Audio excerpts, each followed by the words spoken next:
எல்லாருக்கும் நமஸ்காரம்.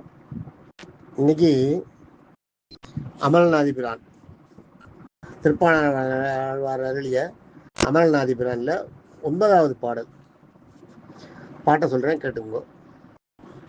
ஆலமா மரத்தின் இலை மேல் ஓர் பாலகனாய் ஞாலமேழும் உண்டான், அரங்கத்து அரவின் அணையான், கோலமா மணி ஆரமும் முத்துடை தாமமும் முடிவில்லாதோரில் நீலமேனி ஐய நிறை கொண்டதன் நெஞ்சினையே. இது பாட்டு. ஆலமா மரத்தின் இலை மேல் ஒரு பாலகனாய் ஞாலமேழும் உண்டான், அரங்கத்து அரவின் அணையான், கோலமா மணியாரமும் முத்துடை தாமமும் முடிவில்லாதோரில் நீலமேனி ஐய நிறை கொண்டதன் நெஞ்சினையே. இது பாட்டு. இந்த பாட்டுக்கு அர்த்தம் பார்த்தீங்கன்னா, ஆலமா மரத்தின் இலை மேல், பெரிய ஆலமரம், ஆலமாமரம், பெரிய ஆலமரத்தின் இலை சின்ன இலை. ஆலமரத்தோட இலையை பார்த்தீங்கன்னா ரொம்ப சின்னதாக இருக்கும், நம்ம உள்ளங்கை அளவு தான் இருக்கும். ஆலமா மரத்தின் அவ்வளோ பெரிய மரத்துக்கு அவ்வளவு சின்ன இலை, அதுதான் அதை சொல்ற அந்த இடத்துல. ஆலமா மரத்தின் இலை மேல் ஓர் பாலகனாய், அந்த இலையில ஒரு குழந்தை படுத்துட்டு இருக்கிற மாதிரி இருந்தால் எப்படி இருக்கும்? அப்போ அந்த குழந்தை எத்தனூண்டா இருக்கும்? எத்தனூண்டு குழந்தையா இருக்கும்? அந்த உள்ளங்கை இருக்கிற இலையில படுத்துட்டு இருக்கணும்னா அது எவ்வளவு தன்னை இறைவன் அந்த பெருமாள் அந்த அளவுக்கு மகாவிஷ்ணு தன்னுடைய உருவத்தை குறிக்கிட்டு இருக்காராம். ஓர் பாலகனாய் குறிக்கின்ற அர்த்தத்தை சொல்றாரு பாருங்க. ஞாலமேழும் உண்டான், 7 உலகம், மேலுலகங்கள் 7 இருக்க, 7 உலகத்தையும் உண்டாராம்.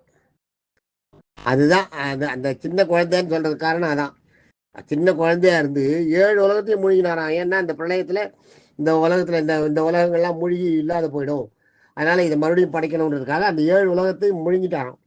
அதான் ஞாலமேழும் உண்டான், அரங்கத்து அரவின் அணையான். ஸ்ரீரங்கத்துல அரவின், அரவுன்னா பாம்பு, இன்னும் இனிமையான அரவின் அணையான், அணையினா படுக்க, பாம்பு படுக்கையில படுத்திருக்கிறவன். கோலமா, இதுல பாத்தீங்கன்னா கோலமா மணி ஆரமும் வரும். கோலமா மணி ஆரம்னா ரத்னங்கள் பதித்த அழகான, கோலம்ன்றது அழகான அர்த்தம், விலையுயர்ந்த சிறப்பான, அந்த மாதிரி அர்த்தம். கோலமாமணி, கோலமாமணி ஆரமும், ரத்னங்கள் பதித்த பதக்கம். ஆரம்ன்றது இந்த இடத்துல பதக்கம். ஆரம்னா மாலைன்னு ஒரு அர்த்தம் உண்டு, அது அடுத்தது பின்னாடி வருது, பின்னாடியே மாலைன்னு ஒன்று வர்றதுனால இந்த இடத்துல மாலை கிடையாது, அது பதக்கம். கோலமா மணி ஆரமும், அந்த பெரிய மணிகள் பதித்த சிறப்பான விலையுயர்ந்த மணிகள் ரத்னங்கள் பதித்த அந்த பதக்கமும், முத்துடை தாமமும், முத்துக்கள் கோத்த, தாமம்னா மாலை. அதுதான் சொன்னேன் நான் உங்களுக்கு. ஆரம்ன்றது முதல்ல மாலைன்னு சொல்லிட்டோம்னா இந்த இடத்துல தாமத்துக்கு இப்போ சொல்ல முடியாது, அதனால ஆரம்ன்றது பதக்கம். கோலமா மணி ஆரமும் முத்துடை தாமமும், முத்துக்கள் கோத்த தாமம்னா மாலை, முத்துடை தாமமும். தாமம்னா சாதாரணமாக கயிறுன்னு அர்த்தம், ஆனா அந்த கயிறுன்னா இந்த இடத்துல மாலைன்னு பொருள். தாமம்ன்றதுக்கு இந்த இடத்துல மாலைன்னு பொருள், கயிறுன்னு அர்த்தம். தாமம்னா கயிறு, அதுதான் உங்களுக்கு தாமோ உதிரன், இடுப்புல கயத்தால கட்டப்பட்டதுனால அந்த இது பதிஞ்சதுனால தாமம், அந்த கயத்தோட அடையாளம் பதிஞ்சதுனால உதிரன். உதிரன்னா வயிற்றுல, தாம உதிரன், கயிற்றால் வயிற்றில் கட்டப்பட்டவன் அர்த்தம். அதுதான் இங்க தாம உதிரன்றது. அது மாதிரி முத்துடை தாமம், முத்துக்கள் பதித்த தாமம்னா இந்த இடத்துல மாலை, அதனால முத்துடை தாமமும் முடிவில்லாத உரழில். முடிவில்லாத உரழில்னா எல்லையற்ற ஒப்பற்ற அழகாம், எல்லையே கிடையாது, அது அந்த அழகை சொல்லவே முடியாதான். இந்த ஆபரணங்கள் அவருக்கு அறிவிச்சதுனால அவரோட அழகை குறைக்கணுன்றதுக்காக இந்த ஆபரணத்தை அறிவிச்சாலும். இதை பார்த்துக்கோ. சாதாரணமாக ஆபரணங்கள் அணிஞ்சிக்கிறது என்னன்னா அழகை கூட்டுறதுக்கு தான் ஆபரணங்கள் அணியிறது. ஆனால் பெருமாளுக்கு இந்த ஆபரணத்தை அணிஞ்சதுக்கு எதுக்குன்னா அவரோட இயற்கையான மார்பு அழகை குறைக்கிறதுக்காக பண்ணாலும். அப்போ எவ்வளவு அழகான அந்த மேனின்னு பார்த்துக்கோ, எவ்வளோ அழகாக சொல்கிறார் பாருங்க. அவர் சொல்கிறத கவனிங்க. முடிவில்லாத ஒரு அதுக்கு அந்த அழகுக்கு முடிவே இல்லை, எழில்லாம் அழகு முடிவே கிடையாதான். நீலமேனி, நீலமேனி, நீலமேனினா நீல நிறமான மேனி, மீள முடியாத அளவுக்கு ஒரு அழகு இருக்கிற நீல நிறமான மேனி. பெருமாளோட நிறமே நீலம் தான், கடல் வண்ணன் தான். அதான் கொண்டல் வண்ணனை கோவல் நாயின்ற வருது பாருங்க, கடலோட அந்த அந்த அந்த மேக வரணும், அதுதான் நீலமேனி.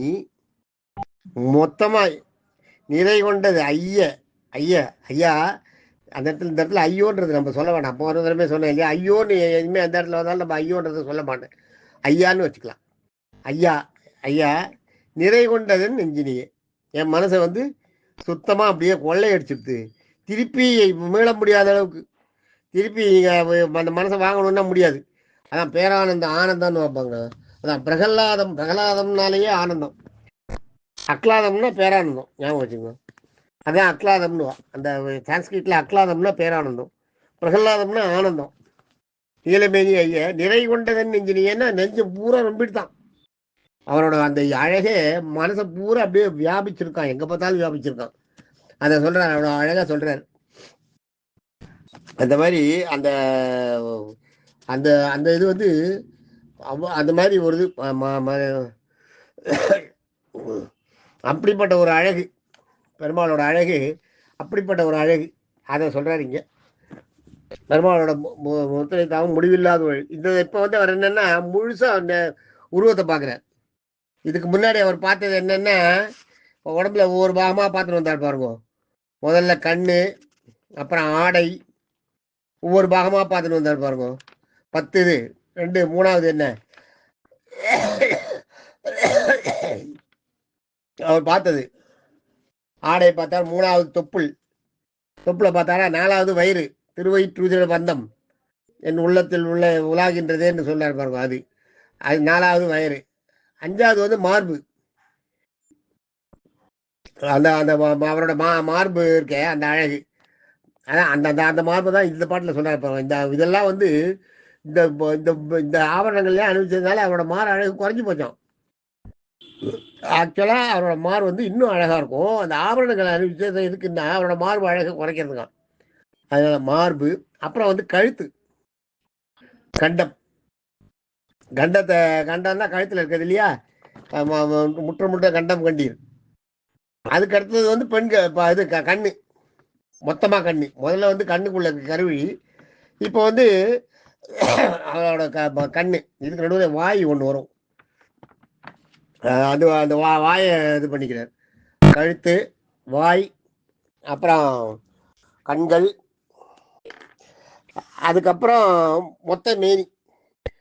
வாய் கண்கள், வாய் கண்கள், அப்புறம் வந்து மொத்தம் மேனி. இவ்வளோ இப்போ வந்து இப்போதான் அவர் முழு மேனியையும் பார்க்குறாராம். இது வரைக்கும் உள்ளே வந்து நுழைஞ்ச உடனே அவரோட உருவத்தில் ஒவ்வொரு உருவமாக காலில் இருந்து ஒன்று ஒன்றா பார்த்துட்டு இருந்தாராம். முதல்ல கண்ணு, கண்ணுக்கு கண் நேராக பார்க்குறது இல்லையா, அது கருவிழி. அதுக்கப்புறம் அந்த காலிலேருந்து அதுக்கப்புறம் ஆடை, அது மாதிரி ஒன்று ஒன்றா பார்த்துட்டு வந்து பார்த்துட்டே வந்து இப்போ தான் முழு உருவத்தையும் பார்த்தாராம். இப்போ அடுத்த பாட்டில் சொல்ல போகிறாரு, இந்த உருவத்தை நான் பார்த்துட்டேன், எவ்வளோ பெரிய உருவத்தை நான் பார்த்துருக்கேன், எவ்வளோ அழகான ஒரு உருவத்தை பார்த்துருக்கேன் அப்படின்னு சொல்லிட்டு பெருமாள்கிட்ட ஒரு விண்ணப்பம் வைக்க போகிறாரு. அதை பார்த்துட்டு இதை அவரோட உருவத்தை பார்த்த அப்புறம் பெருமாள்கிட்ட ஒரு விண்ணப்பத்தை வைக்கிறார். அந்த விண்ணப்பத்தை பெருமாள் நிறைவேற்றியும் கொடுக்குறார். அது என்னன்றது அடுத்த பாட்டில் பார்ப்போம். அடுத்த பாட்டோட முடிஞ்சிடும். வருது 10 பாட்டு தான் இவருக்கு. தேங்க்யூ.